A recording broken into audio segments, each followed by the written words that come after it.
En una época en el siglo XIX, la sociedad de Mérida, quizás hasta hoy, ya no estaba dividida por las castas tradicionales de la colonia, sino por dos grupos, los blancos o vestidos y los mestizos. Los blancos o vestidos, a su vez, estaban divididos en dos grupos que se expresaban en dos clubes sociales. El Club Social La Unión, que era el de los liberales, y el Club Social Liceo, La Lonja, que fue el de los conservadores. El campestre actual no es una continuación de estos dos últimos, porque en medio hay una irrupción muy importante, que es la irrupción de la revolución y el hecho de que el antiguo country, el campestre actual, el que estaba ya en la avenida Colón, con la calle 62, fue fundado por norteamericanos y los liberales admiraban mucho a los norteamericanos. Eso fue parte del problema del liberalismo, lo que admiraban a los norteamericanos y lo que pretendían ignorar a los indígenas. Bueno, pero esto me sirve de marco, si usted me permite, para hablar de una casa, una casona, que me parece fascinante en la ciudad de Mérida, que muchos la conocen como La Unión, que se encuentra en el Parque Hidalgo. Antes decía a un costado del Parque Hidalgo, ahora no, ya está dentro del Parque Hidalgo. Esta casa fue la primera casa edificada con 2 pisos en la ciudad en el siglo XVII. Posteriormente fue para un gobernador de la provincia. Posteriormente tuvo otra reforma que podrán ustedes ver en las imágenes, y fue la casa solariega de los señores G. Cantón. Posteriormente, ya con el afrancesamiento, en el porfiriato tuvo esta nueva modificación. Ya fue la casa de don Felipe G. Cantón, que se la liquidó a todos sus parientes y vivió allá con su esposa, doña Martiniana Campos. Hicieron una casa que bien podía estar en el Paseo Montejo, solo que le hicieron unos pasos de la plaza principal de la ciudad de Mérida, una casa muy afrancesada, que quedó derruida durante muchísimo tiempo y recientemente fue restaurada. Entre las leyendas reales que tiene esta mansión fascinante, además de que fue la primera casa de 2 pisos, es curioso ver ahora los tamaños, quizá por eso, ¿no?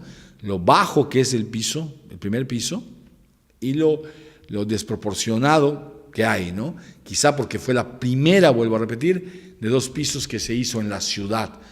Luego, a esa casa llegó la peregrina. Don Felipe G. Cantón, el dueño de la casa, era muy amigo de Felipe Carrillo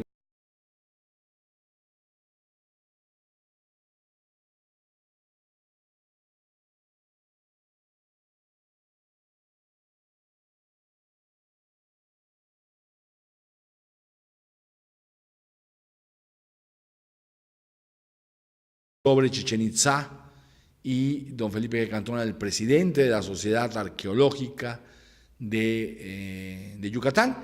De ahí don Manuel Cirerol, que era el secretario pionero del cine nacional. Ya vamos a hablar de don Manuel Cirerol y de sus películas famosas. Pionero del cine nacional, la recogió y ya la llevó allá a conocer ya personalmente al dragón, como dice ella, de los ojos de jade, que fue Felipe Carrillo Puerto, con el que vivió un romance memorable porque lo truncó la muerte. Felipe Carrillo Puerto murió por razones de amor, no por razones políticas, que son tan vulgares y tan comunes. Él se estaba yendo a casar con esta joven norteamericana, la peregrina Primorosa. Bueno, pero volviendo a la casona, que hoy es un hotel, restaurada ya, es un magnífico hotel boutique, que le da un realce grandísimo a la ciudad.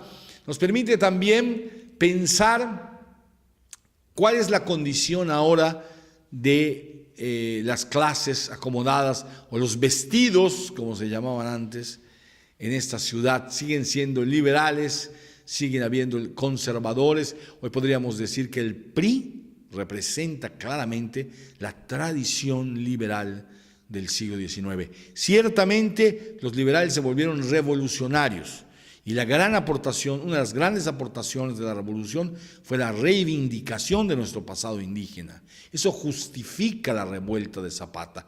Pero después, en los finales de los 80, volvió a tomar la bandera del liberalismo, con matices, por supuesto. Desde luego que con grandes matices, ya precisamente en esa época se hace el reconocimiento en los 90 del Estado Vaticano y se pone en regla la relación con la Iglesia que los liberales del siglo XIX habían ignorado totalmente. Luego, los conservadores parecen haber conservado su discurso, pero también matizado. Ellos pidieron democracia electoral, pidieron una serie de cambios, curiosamente, que van contrarios a el pensamiento original, que era el de una sociedad no de igualdad, sino una sociedad de privilegios, una sociedad donde deberían prevalecer los fueros, donde el fuero eclesiástico, quizá ya no el fuero militar, pero algún otro tipo de fuero debería prevalecer, donde deberían de prevalecer los derechos. Ya no es así el discurso de los conservadores contemporáneos, pero ya ningún club, como lo fue la Unión, como lo fue el Liceo, ya ningún club, y la Lonja, posteriormente ahí donde está el periódico Milenio ahora, ahí estuvo el otro club. Hay cuentos maravillosos, historias maravillosas de los bailes, unos iban con un clavel de un color, otros con el clavel del otro, en fin, hacían distintas manifestaciones. No era por división social, ambos pertenecían no solo a la categoría de los blancos, llamados en aquel entonces vestidos, sino a la categoría de gente acomodada, pero tenía una ideología política diferente.